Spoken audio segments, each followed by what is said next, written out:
Sports Broadcasting Center. I am Ethan, along with my partners Michael and Tyler. The Chicago Blackhawks defeated the Boston Bruins 3-2 in Game 6 of the Stanley Cup Finals to clinch their second Stanley Cup title in 4 years. Trailing 2-1 with just over a minute remaining in regulation, the Hawks received goals from Brian Bickle and Dave Bullen to pull off one of the greatest comebacks in Stanley Cup history. Patrick Kane received the Conn Smythe Trophy as playoff MVP. He finished with 9 goals, 10 assists in 23 postseason games. Chicago Cubs began their final homestand before the All-Star break with a 2-game interleague series against the Los Angeles Angels of Anaheim, starting Tuesday night at Wrigley Field. The Cubs and Angels split a 2-game series last month in Anaheim. Former Cubs pitcher Jerome Williams will get the start for Anaheim, while the Cubs counter with All-Star Travis Wood. The Angels are in 4th place in the AL West, while the Cubs are in 4th place in the National League Central. Both teams are a whopping 10 games out of first place.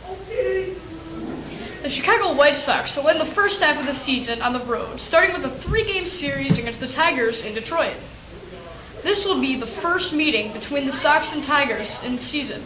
The White Sox will send their left-hander Jose Quintana to the mound in Game 1 against former Cy Young Award winner Justin Verlander.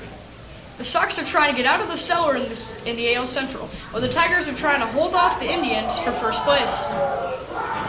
Now on to basketball. The Chicago Bulls selected Tony Snell from the University of New Mexico with the 20th overall pick in the 2013 NBA Draft. Snell, a 6'7" forward, averaged 12.5 points per game last season with the Lobos. The Bulls also drafted power forward Eric Murphy out of the University of Florida with their second-round selection. Last season, Murphy was selected first-team All-SEC, shooting from over 52% of the floor, also 45% in the paint.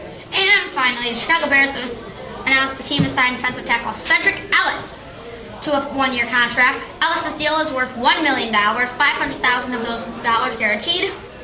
During his 5-year career with the New Orleans Saints, Ellis recorded 134 tackles, 12.5 sacks, and 2 forced fumbles. That'll wrap it up for Sports Broadcasting Center. For my partners Tyler and Michael, I'm Ethan. Good night. Don't do drugs. Stay in school.